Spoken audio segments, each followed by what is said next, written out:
My father was, he is on the left here, my father was officer of the General Staff of the Soviet Army. He was inspector of land forces, Soviet troops stationed in countries like Mongolia, Cuba, East European countries. This is the picture taken at the entrance of my Institute of Oriental Languages. It's a part of Moscow State University.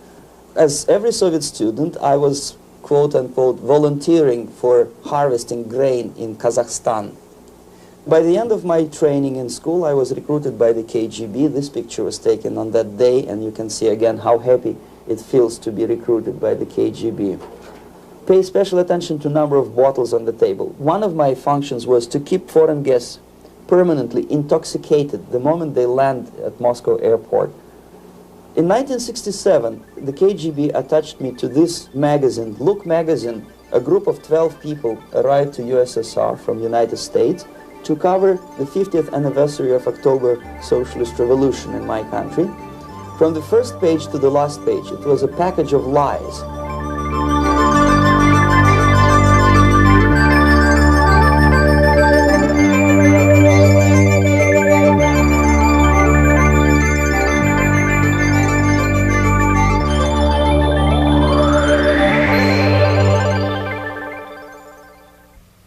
Our conversation is with Mr. Yuri Alexandrovich Bezmenov.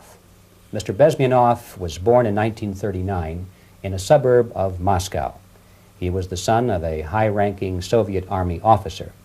He was educated in the elite schools inside the Soviet Union and became an expert in Indian culture and Indian languages. He had an outstanding career with Novosti, which was the, and still is, I should say, the press arm or the press agency of the Soviet Union. It turns out that this is also a front for the KGB. One of his interesting assignments was to brainwash foreign diplomats when they visited Moscow. And he'll tell us a little bit about how they did this and how they planted information which eventually wound up in the press of the free world. He escaped to the West in 1970 after becoming totally disgusted with the Soviet system, and he did this at great risk to his life. He certainly is one of the world's outstanding experts on the subject of Soviet propaganda and disinformation and active measures. Mr. Bezmenov, I'd like to begin by having you tell us a little bit about some of your childhood memories. Well, the most vivid memory of my childhood was Second World War, or to be more precise, the end of the Second World War, when all of a sudden United States, from a friendly nation, which helped us to defeat Nazism, turned overnight into a deadly enemy. And it was very shocking because all newspapers were trying to present an image of belligerent, aggressive American imperialism. Most of the things that we were taught is that United States is aggressive power, which is just about to invade our beautiful, free, socialist country, that American CIA is dropping Colorado beetles on our beautiful potato fields to eliminate our crops, and each schoolboy had a picture of Colorado bug on the back page of his notebook, and we were instructed to go into collective fields to search for those little Colorado bugs. Of course we couldn't find any, neither we could find many potatoes, and that was explained again by the encroachments of the decadent imperialist power. The anti-American paranoia, hysteria in the Soviet propaganda was to such of such a higher degree that many less skeptical people or less stubborn would really believe that the United States is just about to invade our beautiful motherland, and some secretly hope that it will come true. That's interesting. Yes. Well, getting back to life inside the Soviet Union or inside communist countries in general, in this country, at the university level primarily, we read and hear that the Soviet system is different from ours, but not that different, and that there is a convergence developing between all of the systems of the world, and that really it doesn't make an awful lot of difference what system you live under because you have corruption and dishonesty and tyranny and all that sort of thing. From your personal experience, what is the difference between life under communism and life in the United States? Well, life is obviously very much different for simple reason that the Soviet Union is a state capitalist economically. It's a state capitalism where an individual has absolutely no rights, no value, his life is nothing, it's just like an insect. He is disposable, whereby in the United States even the worst criminal is treated as a human being. He has a fair trial, and some of them capitalize on their crimes. They publish their memoirs in their prisons and get handsomely paid by your crazy publishers. The differences, of course, in the daily life are very various, depending on whom we are talking about. In my own private life, I never suffered from communism simply because I was brought up in a family of high-ranking military officer. Most of the doors were open for me. Most of my expenses were paid by the government, and I never had any troubles with the authorities or with the police. So, in other words, I would say I enjoyed, or I had good reasons to enjoy, all the advantages of so-called socialist system. My main motivations to defect had nothing to do with affluence. It was mainly moral indignation, moral protest, rebellion against the inhuman methods of the Soviet system. Well, specifically, what did you object to? I objected, first of all, against oppression of my own dissidents and intellectuals. And that was the most disgusting thing that I witnessed as a young man, young student, who was brought up at a very troublesome period in our history, from Stalin to Khrushchev, from total tyranny and oppression to some kind of liberalization. Second, when I started working for the Soviet embassy in India, to my horror, I discovered that we are millions times more oppressive than any colonial or imperialist power in the history of mankind.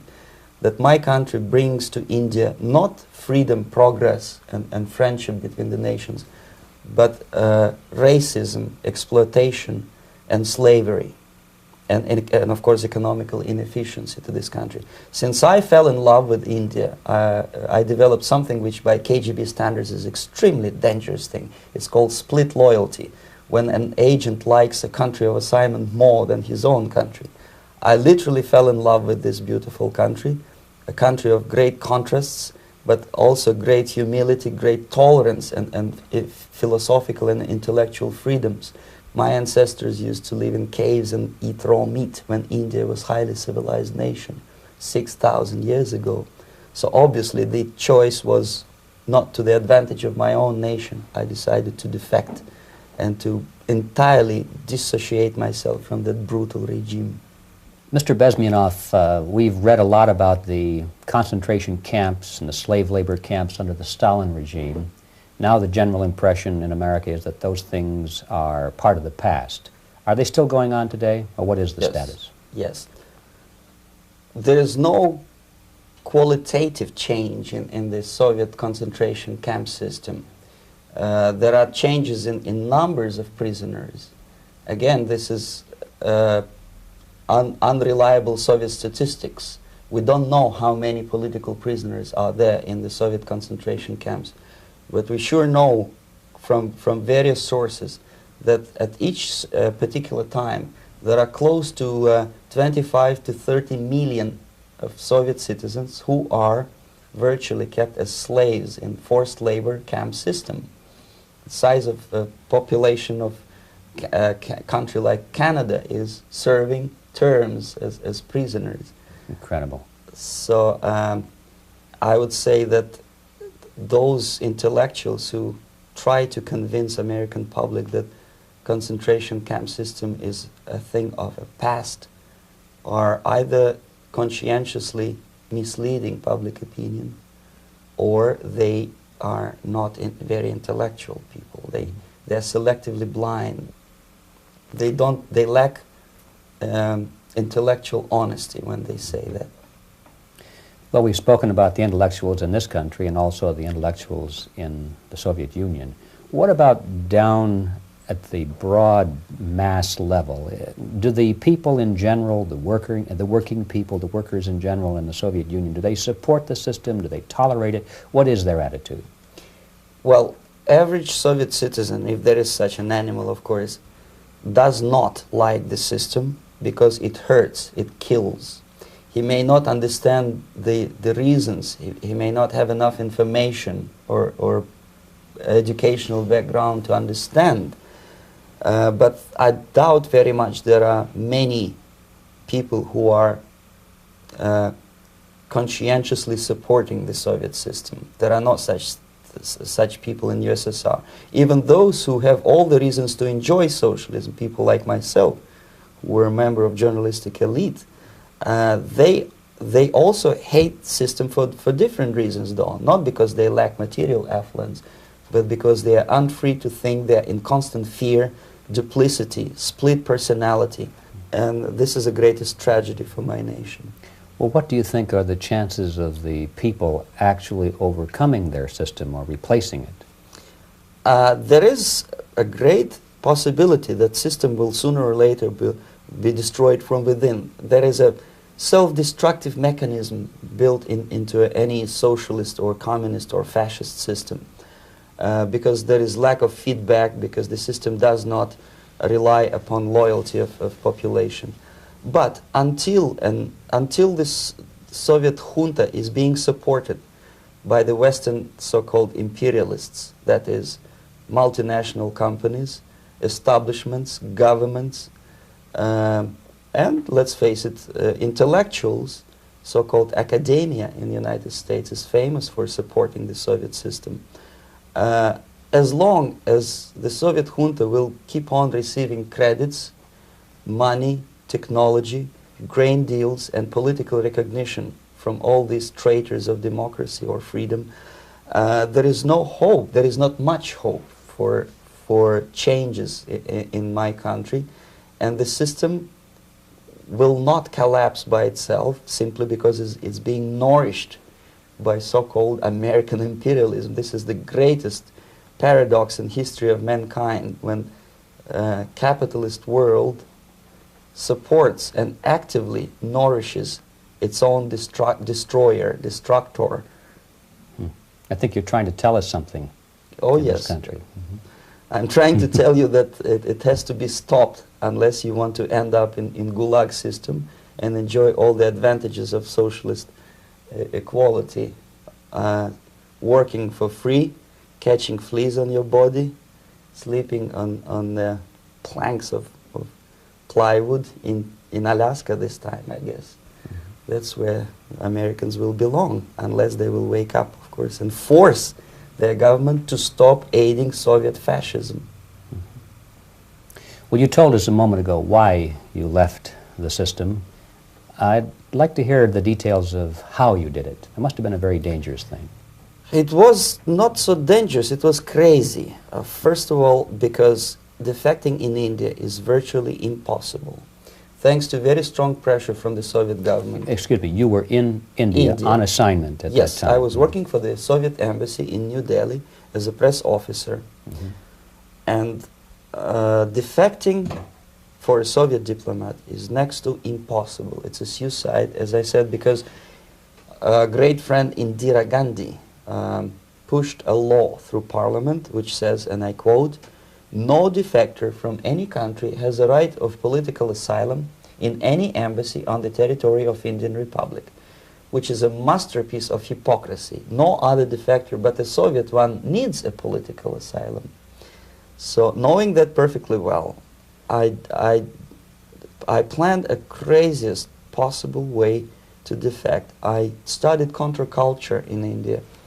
There were thousands of young American boys and girls with no shoes, long hair, smoking hash and marijuana, studying sometimes Indian philosophy, sometimes simply pretending that they study. And they greatly annoyed Indian police, and they were laughing stock of Indians because obviously they were good-for-nothing students. I studied carefully where they congregate, what routes they travel, what language they speak, what do they smoke. And one day I simply joined a group of hippies to avoid detection of Indian police. I was dressed as a typical hippie with blue jeans, long kameez shirts, with all kind of nice decorations like beads, long hairs, I bought a wig because for several weeks I had to turn myself from a conservative Soviet diplomat into a very progressive American hippie. And that was the only way that I could avoid detection. It was very interesting experience, but it was necessary because from my own knowledge as a member of Soviet embassy staff, I knew that there were many cases when Soviet defectors were betrayed by Indian police, and also some Western embassies played a very dirty role in betraying the Soviet defectors. According to our information, they were some, I wouldn't call them double agents, but simply amoral people working for this for the United States embassy, and confiding in people like this would be a suicide. So I had to be extremely careful. I could not trust anyone, and that was the reason for such a crazy way to defect. Well, had you been caught in the act of trying to get out, what would have happened to you? Oh, most likely I would end up in concentration camp, or depending on the situation and on the whim of some bureaucrat in KGB, maybe even executed. This is normal practice, quietly, of course, not publicly. But that would be the end of my defection, of course. Well, when did you finally make it to the United States? In 1970, after about 6 months of debriefing in Athens by the CIA, and I presume FBI too, they let me go first to Germany, then to Canada. That was my decision. I had to change my identity to protect my family and my friends in USSR. And also I was a little bit paranoid knowing that both Soviet KGB and probably some double agents within the American system may be after me. So I wanted to settle down as far away as possible. I requested CIA to give me some kind of new identity and just let me go on my own. And I settled in Canada. I was a student. I changed many professions, from farm help and laundry truck driver to language instructor and broadcaster for Canadian Broadcasting Corporations in Montreal. Well, have you had any threats on your life or any yes. unpleasant In about 5 years, KGB eventually discovered that I am working for Canadian Broadcasting. I made a very big mistake. I started working for overseas service of CBC, which is similar to Voice of America, in Russian language. And of course, monitoring service in USSR picked up every new voice. Every new announcer, they would make it a point to discover who he is. And in 5 years, sure enough, slowly but surely, they discovered that I am not Thomas Schumann, that I am Yuri Alexandrovich Bezmenov, and that I am working for Canadian Broadcasting, and undermining beautiful détente between Canada and USSR. And the Soviet ambassador Alexander Yakovlev made it his personal effort to discredit me. He complained to Pierre Trudeau, who is known to be a little bit soft on socialism. And the management of CBC behaved in a very strange, cowardly way, unbecoming to representatives of an independent country like Canada. They listened to every suggestion that Soviet ambassador gave, and they started shameful investigation, analyzing content of my broadcasts to USSR. And sure enough, they discovered that some of my statements were probably would be offending to the Soviet Politburo. So I had to leave my job. And of course, subtle intimidations. They would say something like, please cross the street carefully because, you know, traffic is very heavy in Quebec. And fortunately, I know about the psychology and the logic of activity of the KGB, and I never allowed myself to be intimidated. This is the worst thing. This is what they expect a person, a defector, to be intimidated. Once they spot that you are scared, they keep on developing that line And then eventually you either have to give up entirely and work for them, or they neutralize you. They would definitely stop all kind of political activity, which they failed to do in my case, because I was stubbornly working for the Canadian Broadcasting. And in response to their intimidations, I said that, look, this is a free country, and I am as free as you are. And I also can drive very fast. And gun control is not yet established in Canada, so I had a couple of good shotguns in my basement. So welcome to visit me someday with your Kalashnikovs machine guns.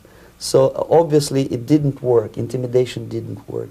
So they tried different approach, as I described. They approached on the highest level, on the level of Canadian bureaucracy. And on that level they were successful. On that level they were successful. On individual level they failed flat. Mr. Bezmenov has brought a series of slides with him that he has taken from the Soviet Union, and I think this is a good time to take a look at the slides. Yes. Now, the viewers will be able to see these slides as we talk about them. Yes, this is a collection of slides which are, some of them are snapshots from my family album, some of them are documents which I smuggled from the Soviet embassy, and some are reproductions from local mass media. I usually show them to establish my credibility as a defector. This is a picture of my native town, Mytishi, about 20 miles north from Moscow. Characteristically, there is a statue of Comrade Lenin in the central square. This is myself at the age of 7, again, characteristically, under the statue of Comrade Stalin, extending his friendly hand to peoples of the world. At that age, of course, I was still idealistically minded young communist, and I still believe that sooner or later things will go for better.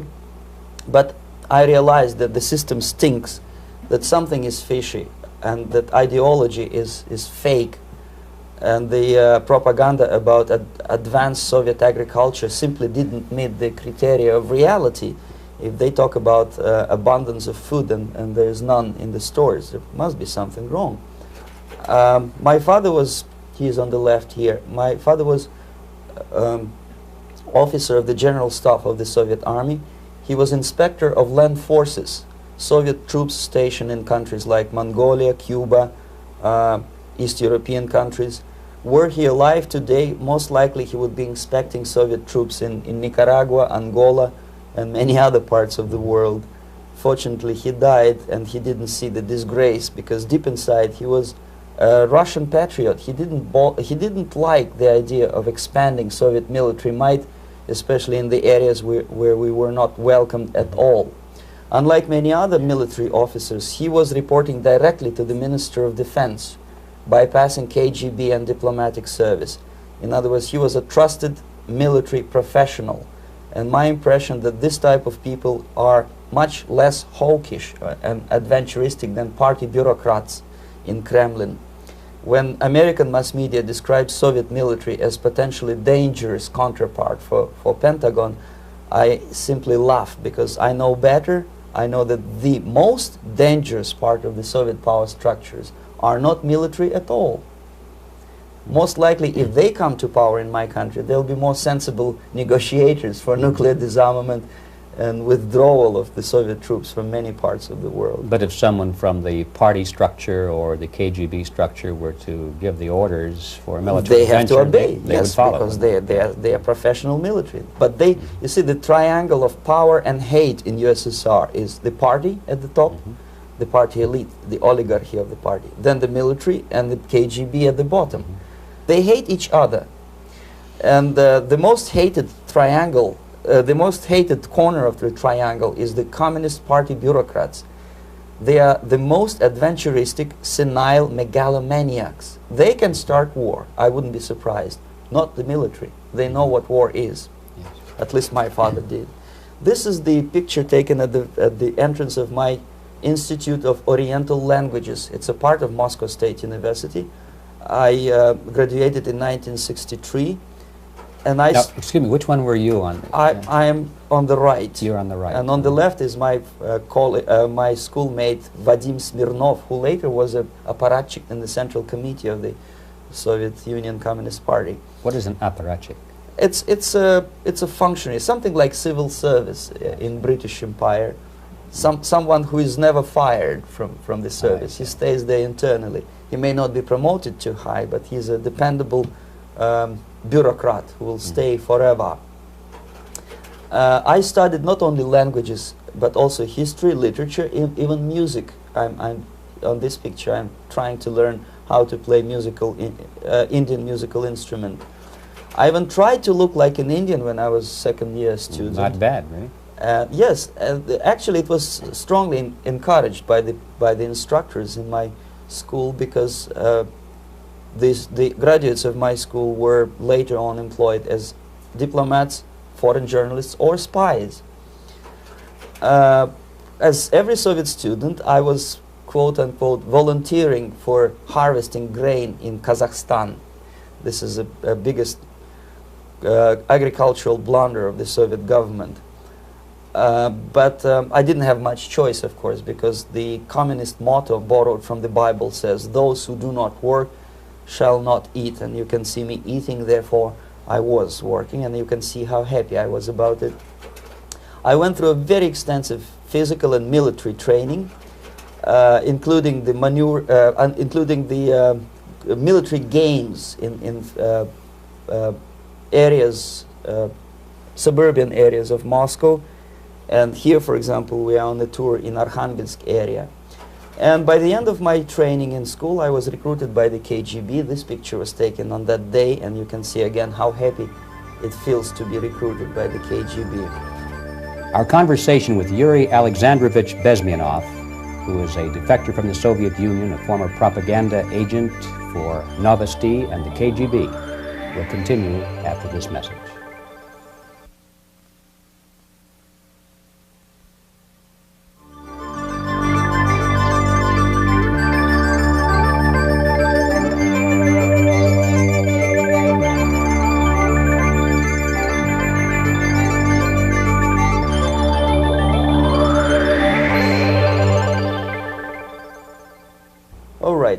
As every student in USSR, I went through very extensive physical and military training and civil defense training too. Unlike in the United States, where civil defense is virtually non-existent, zero. In USSR, every student, whatever his major subject, has to go through very extensive 4-year military and civil defense training. You can see me here with a group of students during one of the war games near Moscow. The main idea, of course, is to prepare a huge reserve army of the USSR. Each student has to graduate as a junior lieutenant. In my case, it was administrative and military intelligence service. My first assignment was to India as a translator with the Soviet Economical Aid Group, building refinery complexes in Bihar state and Gujarat state. At that time, I was still naively, idealistically believing that what I was doing contributes to the understanding and cooperation between the nations. It took me quite a number of years to realize that what we were bringing to India was a new type of colonialism, 1,000 times more oppressive and exploitative than any colonialism or imperialism in history of mankind. But at that time, I was still hoping that, well, maybe it's not that bad, could be worse, and things may go for better. And I even tried to implement the beautiful Marxist motto, "Proletarians of all the countries unite." I tried to unite with a nice Indian girl, and I was fascinated by Indian culture, by the family life in this country. But obviously, Communist Party had different plans for my genes, so I had to marry this beautiful Russian girl. In the span of my career, I married 3 times. Most of these marriages were marriages of convenience, on advice from the Department of Personnel.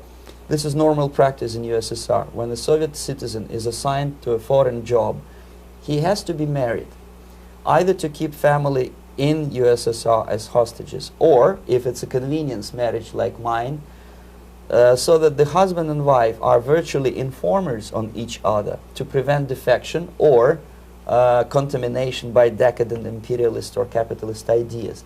In my case, I hated that girl so much that the moment I landed in Moscow, we were divorced, and I married later, second time. By the end of my first assignment in India, I was promoted to the position of public relation officer. You can see me here translating a speech by a Soviet boss.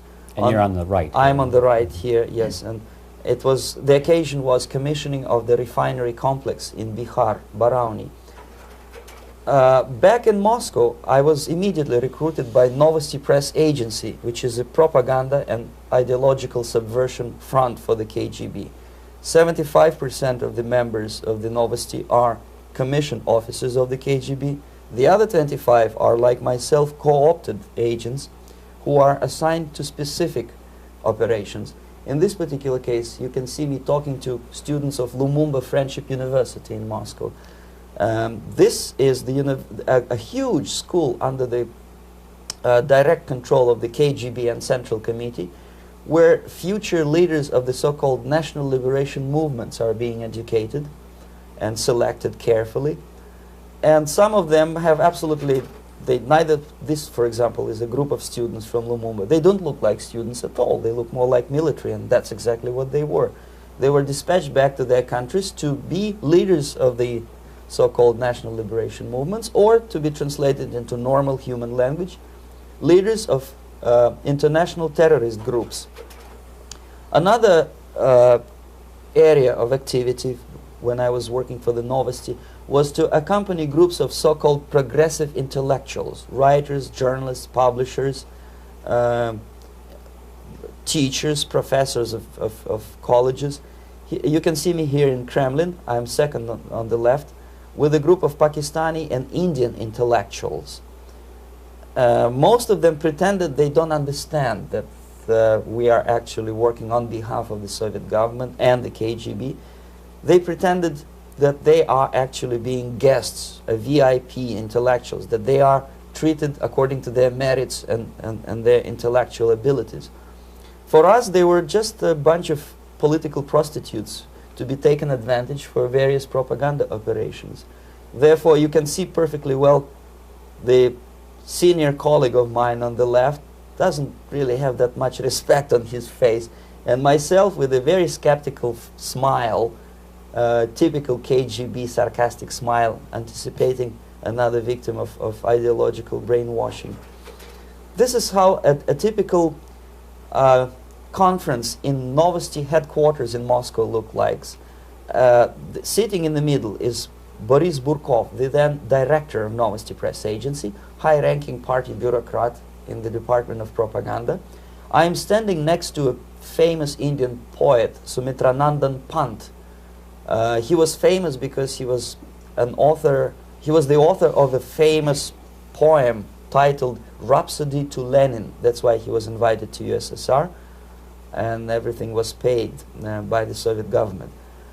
Pay special attention to number of bottles on the table. This is one of the ways to kill the awareness or curiosity of foreign journalists. One of my functions was to keep foreign guests permanently intoxicated the moment they land at Moscow airport. I had to take them to the VIP lounge and toast to friendship and understanding between the nations of the world. Glass of vodka, then a second glass of vodka. And in no time, my guests would be feeling very happy. They would see everything in kind of pink, nice color. And that's the way I had to keep them permanently for the next 15 or 20 days. At a certain point in time, I had to withdraw alcohol from them so that some of them who are the most recruitable would feel a little bit shaky, guilty, trying to remember what they were talking last night. That's the time to approach them with all kind of nonsense, such as joint communique or statement for Soviet propaganda. That's the time they are the most flexible. And of course, what they didn't understand, they didn't realize or pretended not to realize, that myself, who was drinking together with them, was not drinking at all. I had ways to get rid of alcohol through various techniques, including special pills which were given to me by my colleagues. But they were taking it seriously. In other words, they would consume quite large volumes of alcohol and feel quite uneasy next morning. In 1967, the KGB attached me to this magazine, Look magazine. A group of 12 people arrived to USSR from United States to cover the 50th anniversary of October Socialist Revolution in my country. From the first page to the last page, it was a package of lies, propaganda cliché, which were presented to American readers as opinions and deductions of American journalists. Nothing could be far from truth. These were not opinions. They were not opinions at all. They were the clichés which the Soviet propaganda wants American public to think that they think. If it does make any sense at all. It sure does, because from the viewpoint of the Soviet propaganda, although there are some subtle criticisms of the Soviet system, the basic message is that Russia today is a nice, functioning, efficient system supported by majority of population. That's the biggest lie. And of course, American intellectuals and journalists from Look magazine elaborated on that untruth in various different ways. They intellectualized that lie. They found all kinds of justifications for telling lies to American public. Excuse me, it was partly your job to make sure that they got these ideas, yes, and accepted them as their own ideas. Right. Actually, even before they arrived to USSR, and they paid astronomical sum of money for that visit, they were submitted, this Novosti Press Agency developed so-called backgrounders, 20-25 pages of information and opinions which were presented to the journalists even before they bought their tickets to Moscow. They had to analyze the situation, and judging on their reaction to that backgrounder, the local Novosti representative or local Soviet diplomat in Washington, D.C. would assess whether they be given visa to USSR or not. So but they were selected ahead of time. Oh yes, they were pre-selected very carefully, and there is not much chance for honest journalists to arrive to USSR and to stay there for 1 year and to bring this package of lies back home. This, for example, is a centerfold of the Look magazine. They presented this monument erected by Communist Party in Stalingrad as the symbol, personification of Russian military might. And they said in the article, which is published on the site, that Soviets are very proud of the victory in the Second World War.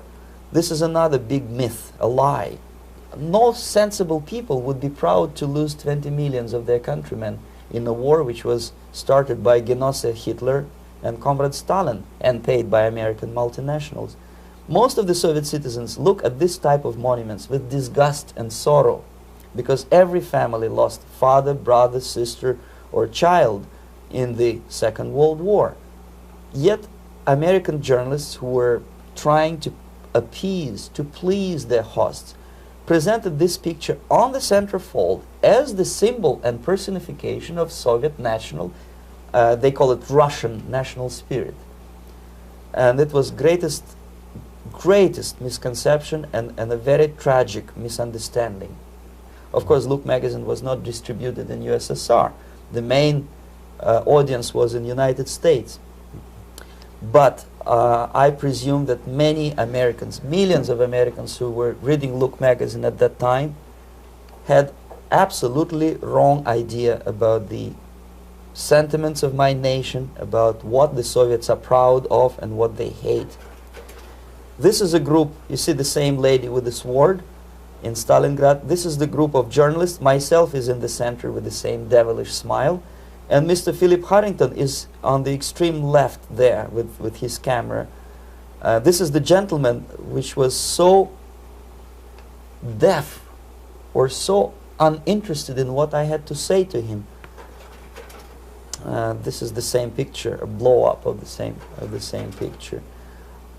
Many guests from various countries, in this particular case from Asia and Africa, were taken by me as a Novosti Press Agency employee for a tour across Siberia, for example. We would show them typical kindergarten, you see, nothing special by American standards, just nice children sitting, eating their breakfast or lunch.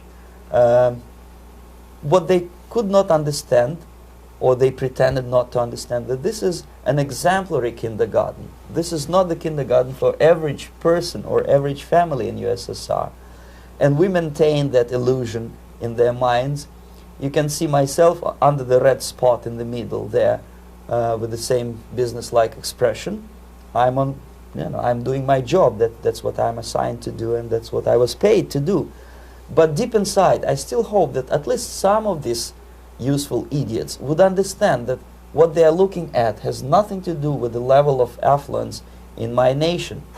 This is a better picture which reflects the true spirit of the Soviet childhood. This picture was printed in a Canadian government publication by mistake. In the middle you can see children playing on a small courtyard, and the caption goes, "This is a typical kindergarten in Siberia." What these idiots didn't understand, that it is not kindergarten at all. It is a prison for children of political prisoners. But there was not a single mentioning that what they were visiting actually was an area of concentration camps. And the job of people like myself to help them to not to notice that they are actually talking to prisoners. Most of the children were dressed, especially on the occasion of the foreigners' visit. Of course, there were no corpses on the ground. There were no machine gun guards. And well, it looks not very pleasant, as you see.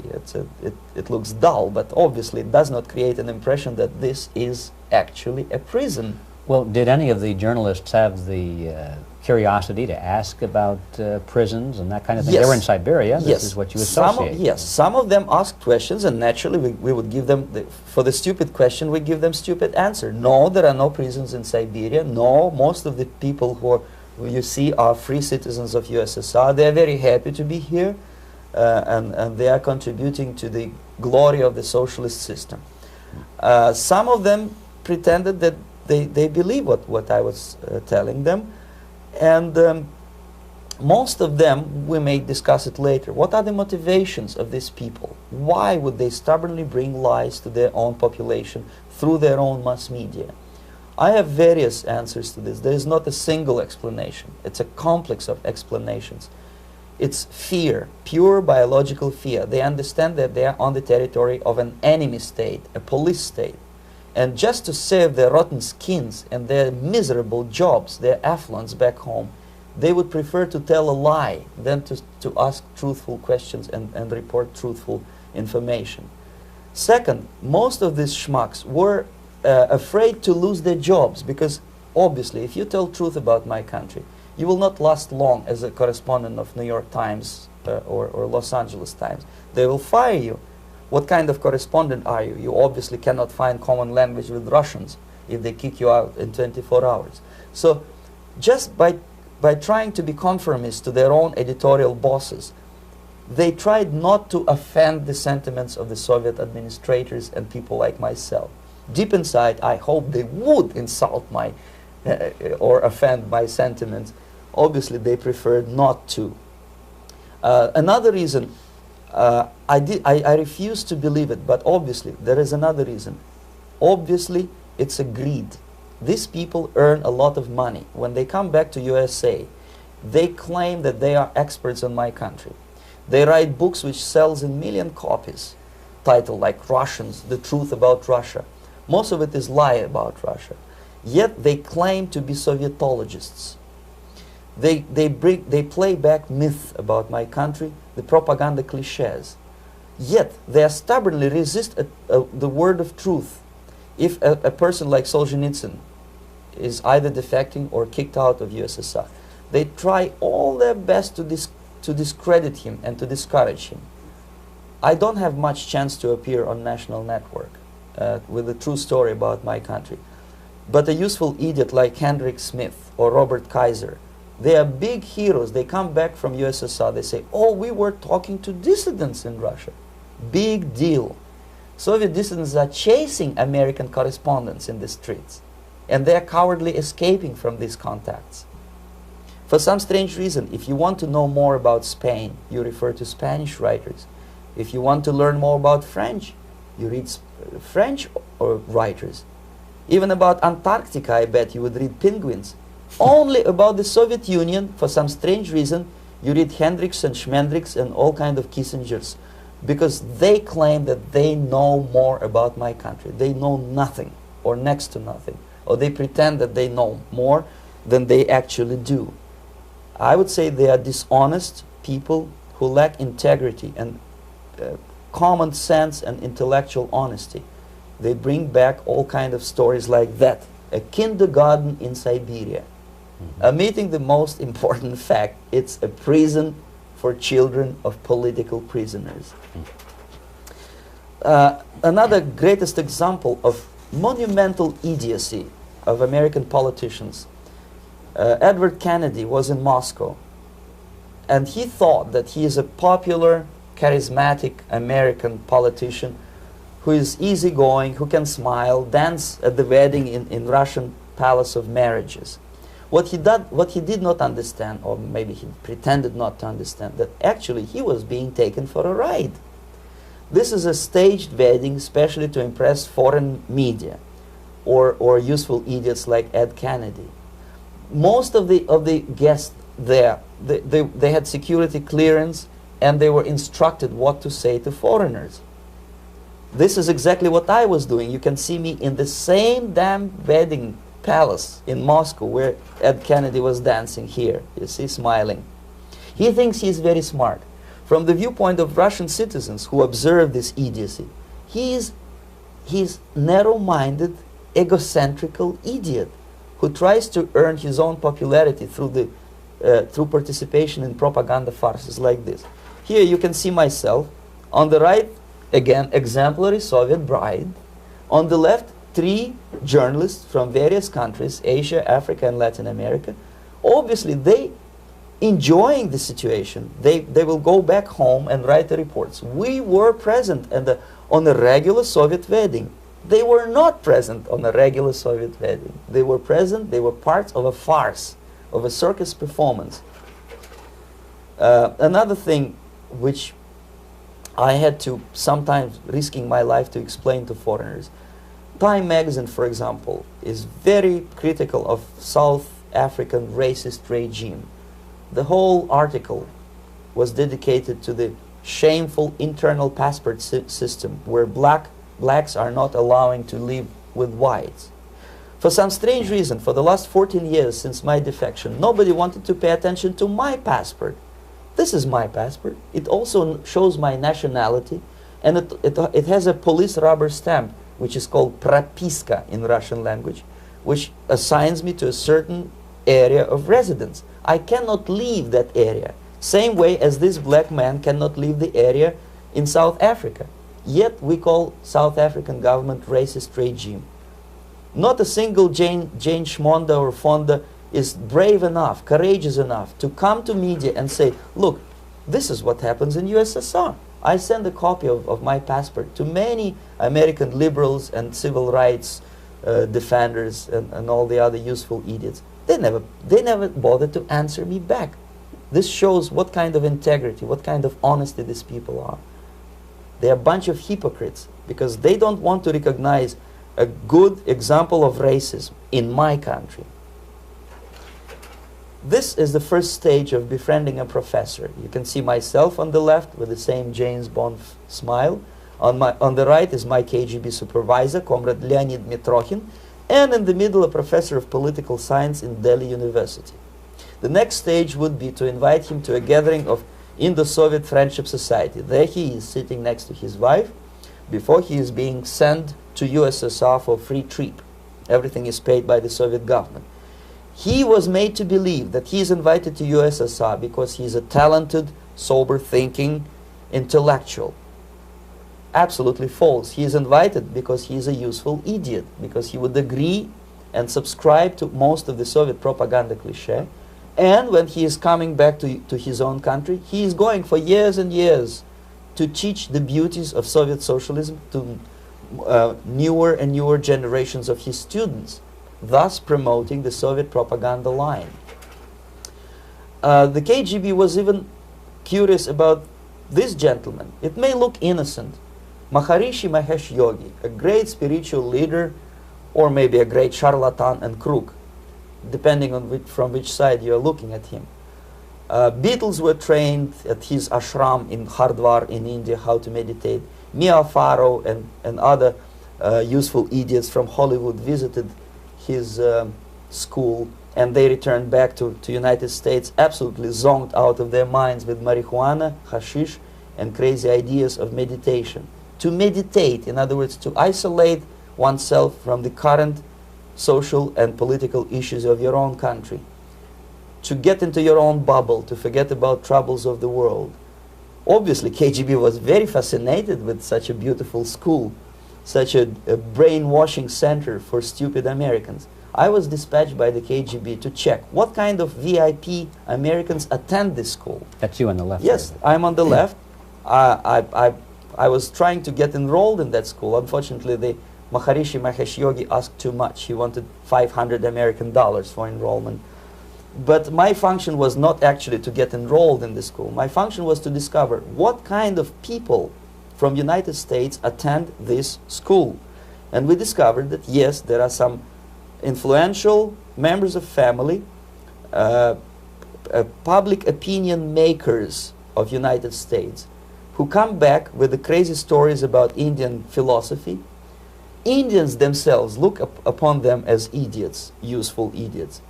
To say nothing about KGB, who looked at them as extremely naive, misguided people. Obviously, a VIP, say a wife of a congressman, or a prominent Hollywood personality, after being trained in that school, is much more instrumental in the hands of manipulators of public opinion and KGB than a normal person who understands, who looks through this type of fake religious training. Why would they be more susceptible to manipulation? I just mentioned that because, you see, a person who is too much involved in introspective meditation. You see, if you carefully look what Maharishi Mahesh Yogi is teaching to Americans, is that most of the problems, most of the burning issues of today can be solved simply by meditating. Don't rock the boat. Don't get involved. Just sit down, look at your navel, and meditate. And the things, due to some strange logic, due to cosmic vibration, will settle down by themselves.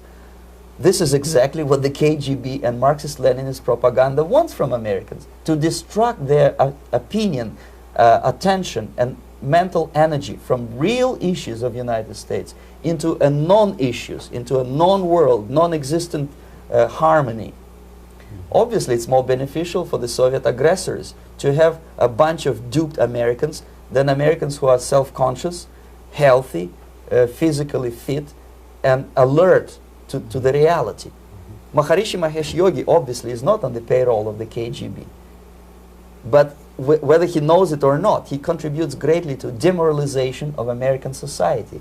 And he's not the only one. There are hundreds of those gurus who come to your country to capitalize on naivete and stupidity of Americans. It's a fashion. It's a fashion to meditate. It's a fashion not to be involved. So obviously, you can see that if KGB were that curious, if they paid my trip to Hardwar, if they assigned me to that strange job, obviously they were very much fascinated. They were convinced that that type of brainwashing is very efficient and instrumental in demoralization of the United States. Our conversation with Yuri Alexandrovich Bezmenov, who is a defector from the Soviet Union, a former propaganda agent for Novosti and the KGB, will continue after this message.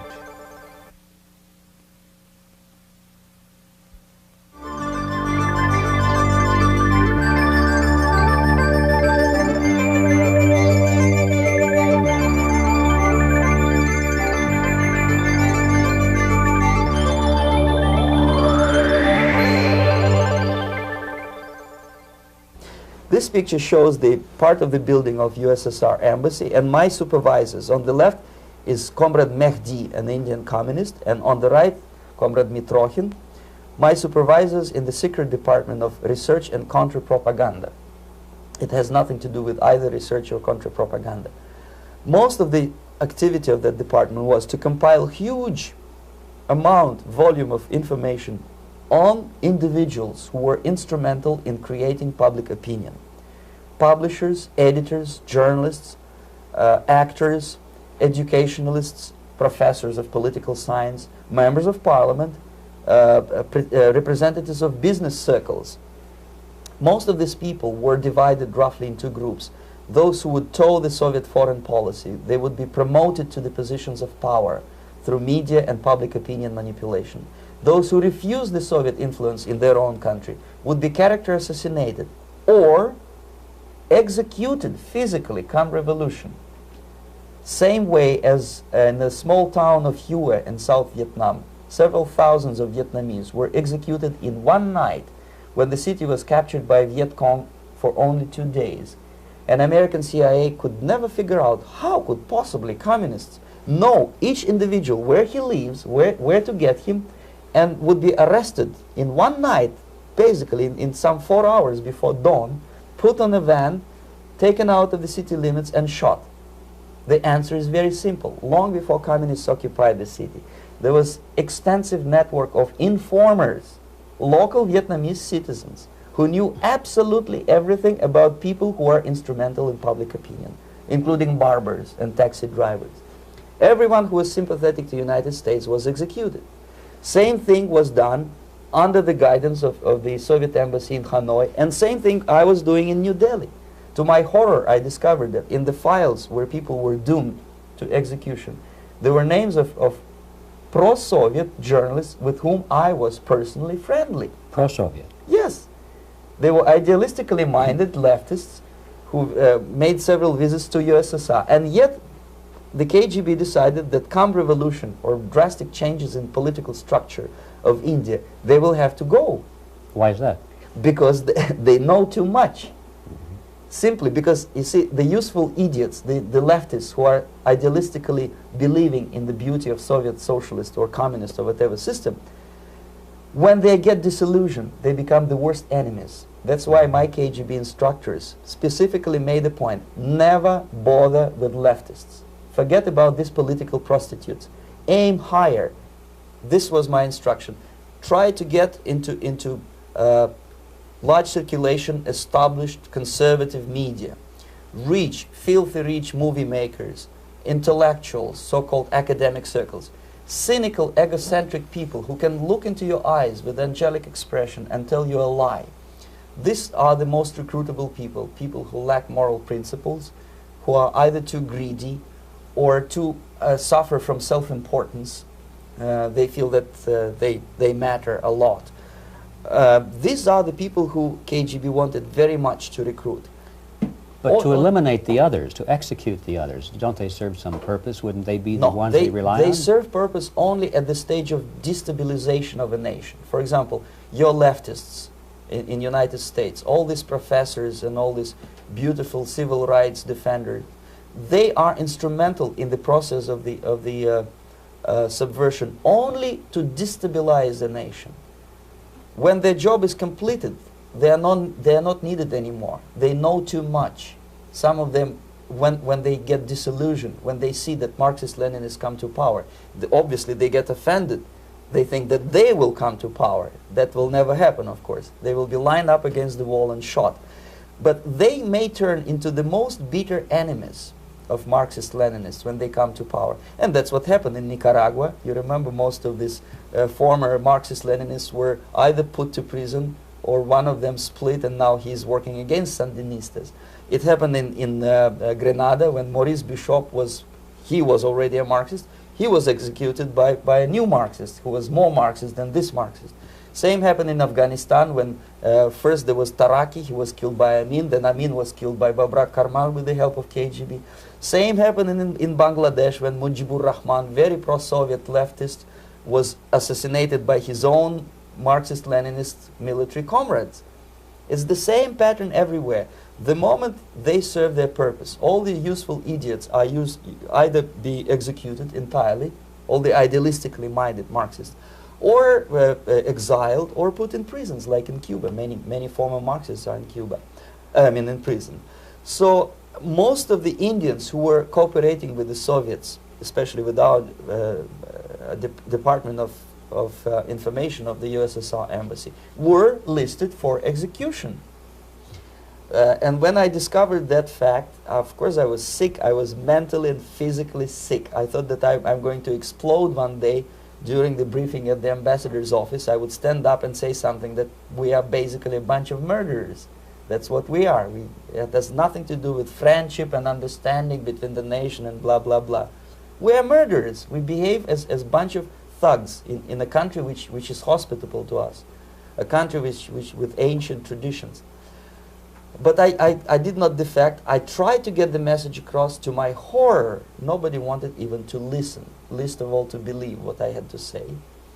And I tried all kinds of tricks. I would leak information through letters or lost documents or something like that. And still I got no message. The message was not published, even in the conservative mass media of India.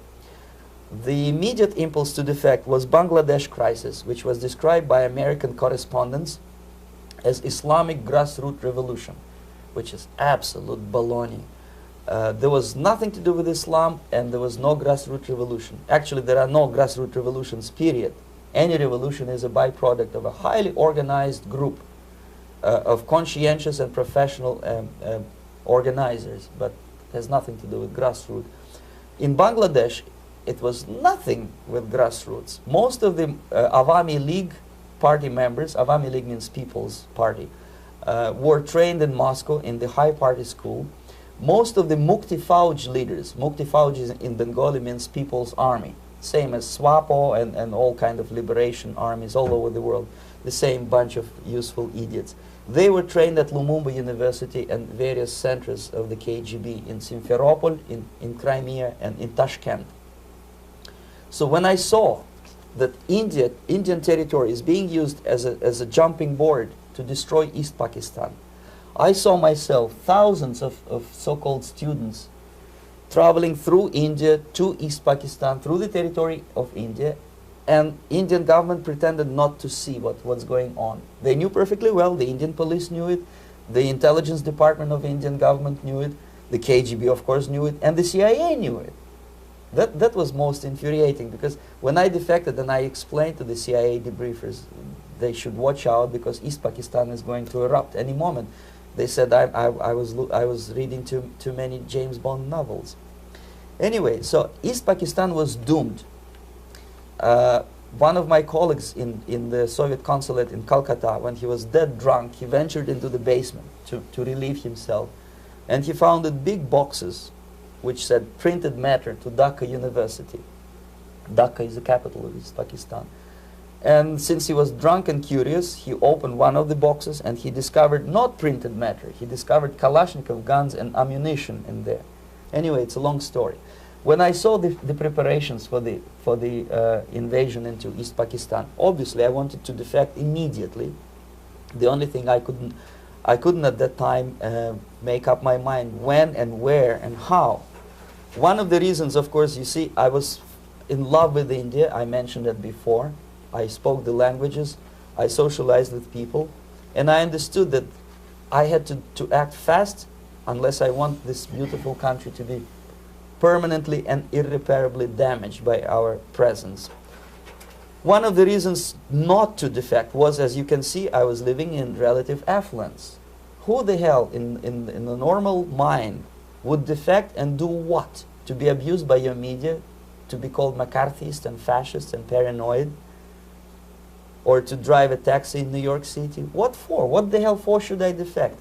To be abused by Americans, to be insulted in exchange for my effort to bring the truthful information about impending danger of subversion. As you can see, I was living in quite a comfortable conditions next to swimming pool, where Indians were not allowed, by the way. I was highly paid expert in propaganda. I had my family. I was respected by my nation. My career was cloudless. The third reason, how to defect with the family. To defect with a baby and a wife would be virtual suicide, because according to law, that hypocritical law which I quoted before, the Indian police will have to hand me over back to the KGB, and that will be the end of my defection and probably my life. Again, I cannot smuggle my wife because she was not quite sure what I was doing. She was not that idealistically involved, and she was definitely not in the total picture of what I was doing for the KGB. She would be shocked if I you know, put her in my van and drive her to the American embassy or elsewhere. That would be a greatest danger.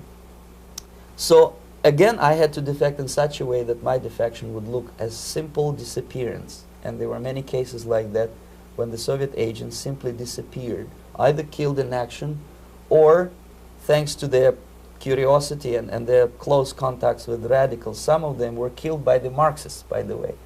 It happened in many African countries when the Soviet KGB were killed by Africans themselves.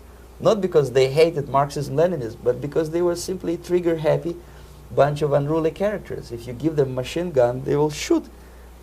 And some of the Soviets obviously were not careful enough to protect themselves, and they got into embarrassing situations when they were shot at the crossfire between factions of so-called liberation movements.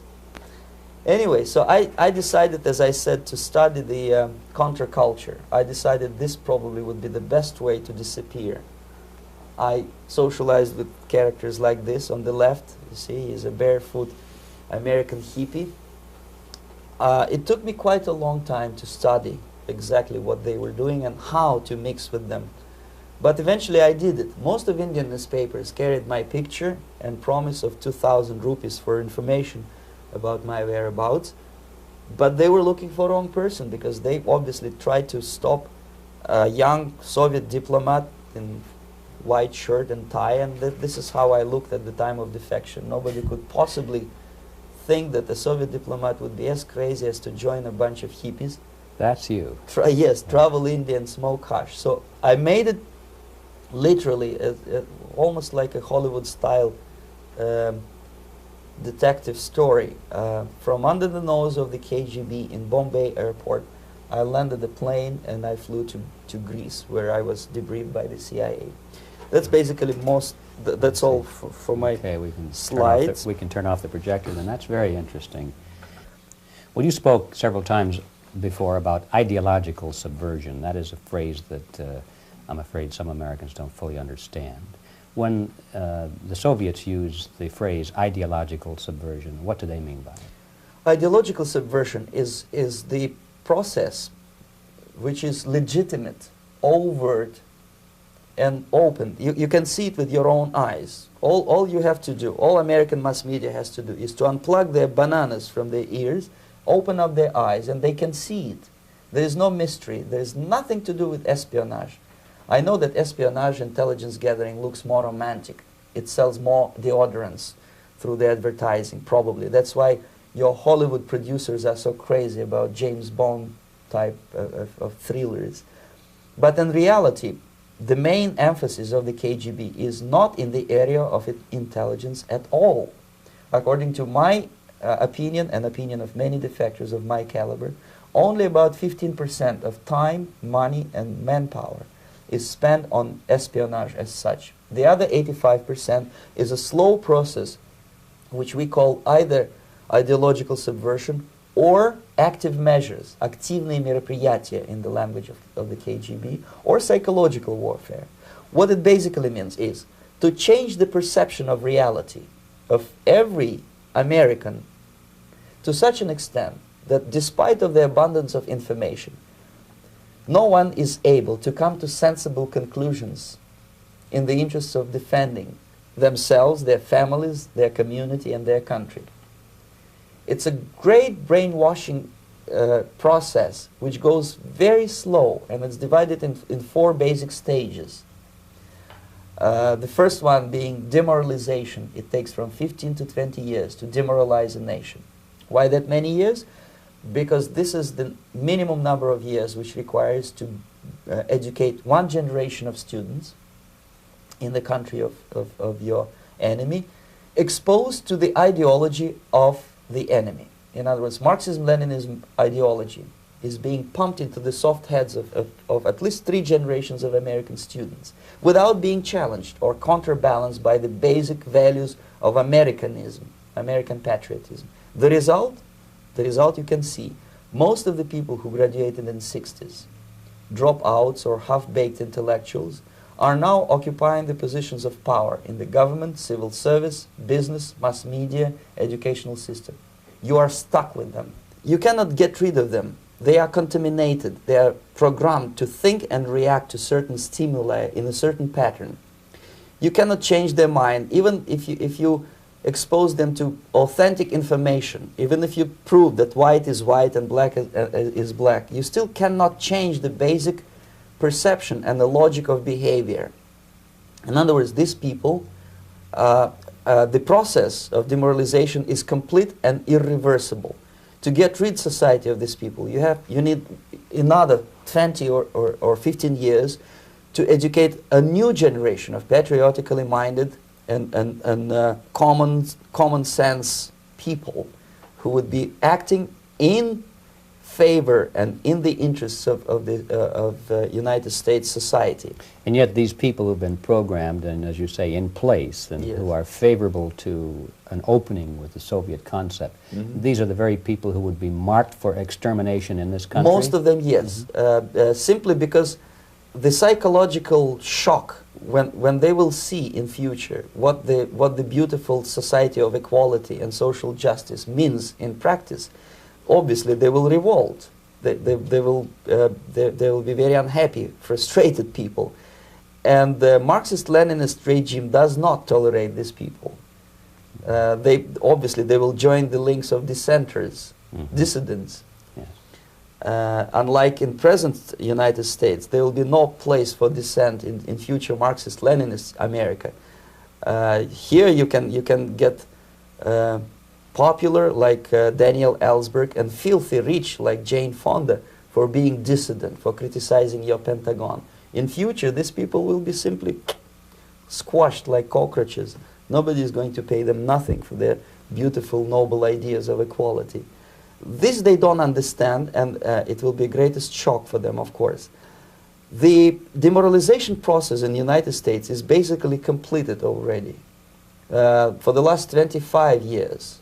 Actually, it's overfulfilled because demoralization now reaches such areas where previously not even Comrade Andropov and all his experts would even dream of such a tremendous success. Most of it is done by Americans to Americans, thanks to lack of moral standards. As I mentioned before, exposure to true information does not matter anymore. A person who was demoralized is unable to assess true information. The facts tell nothing to him.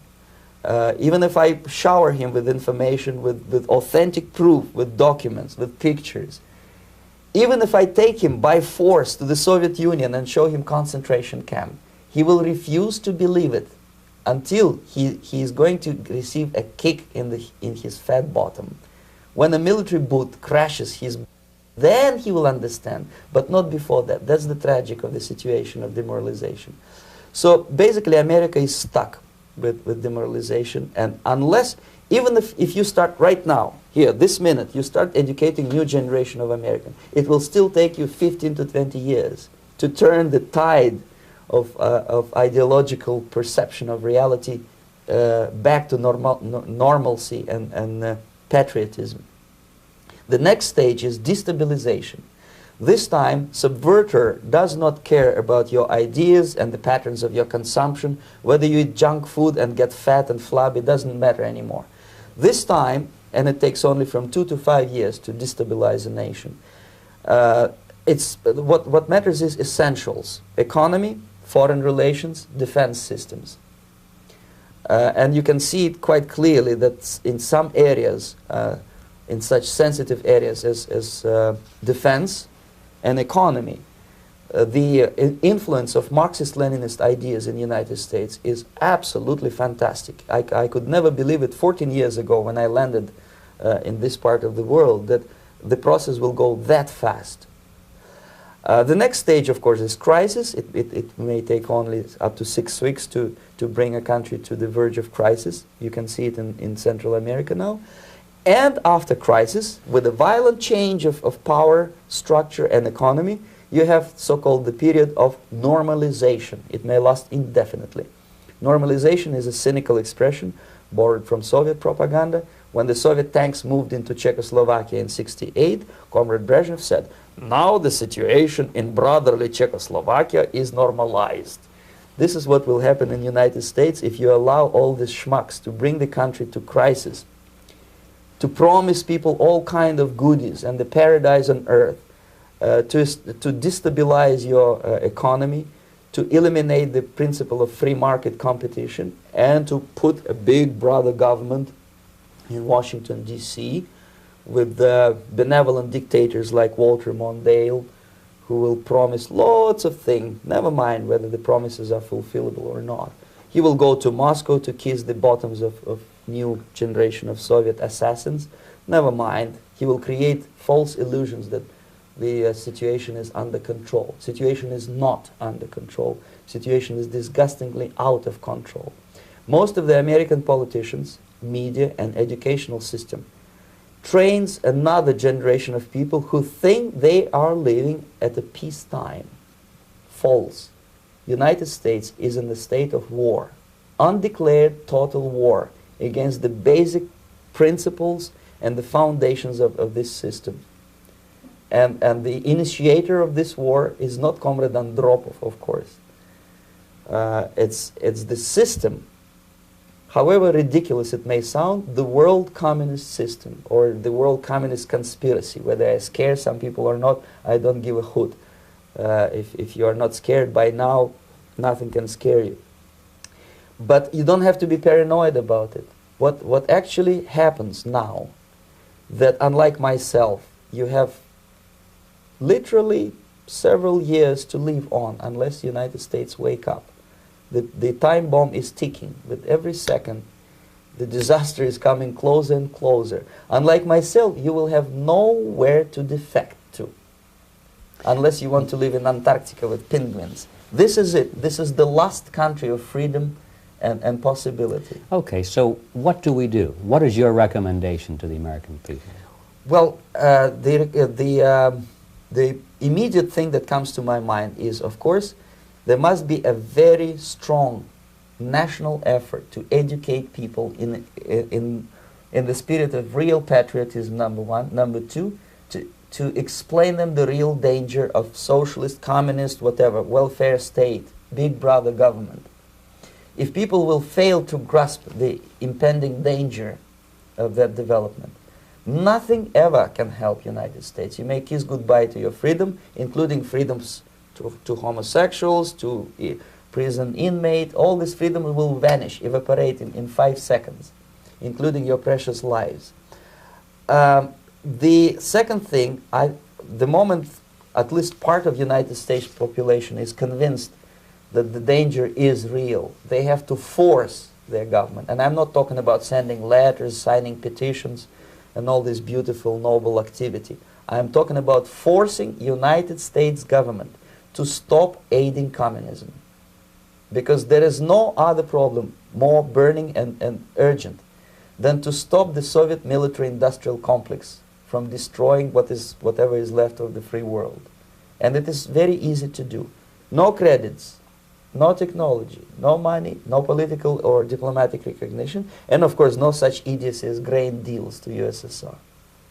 The Soviet people, 270 millions of Soviets, will be eternally thankful to you if you stop aiding a bunch of murderers who sit now in Kremlin and whom President Reagan respectfully calls government. They do not govern anything, least of all such complexity as the Soviet economy. So basic, two very simple, maybe too simplistic answers or solutions, but nevertheless they are the only solutions. Educate yourself, understand what's going on around you. You are not living at the time of peace. You are in a state of war, and you have precious little time to save yourself. You don't have much time, especially if you are talking about young generation. There's not much time left for convulsions to the beautiful disco music. Very soon it will go, just overnight. If we are talking about capitalists or wealthy businessmen, I think they are selling the rope on which they will hang very soon. If they don't stop, if they cannot curb their unsettled desire for profit, and if they keep on trading with the monster of the Soviet communism, they are going to hang very soon. And they will pray to be killed, but unfortunately they will be sent to Alaska probably to manage industry of slaves. It's simplistic. I know it sounds unpleasant. I know Americans don't like to listen to things which are unpleasant. But I have defected not to tell you the stories about such idiocy as microfilm, James Bond type espionage. This is garbage. You don't need any espionage anymore. I have come to talk about survival. It's a question of survival of this system. You may ask me, what is it in for me? Survival, obviously, because unlike, as I said, I am now in your boat. If we sing together, we'll sing beautifully together. There is no other place on this planet to defect to.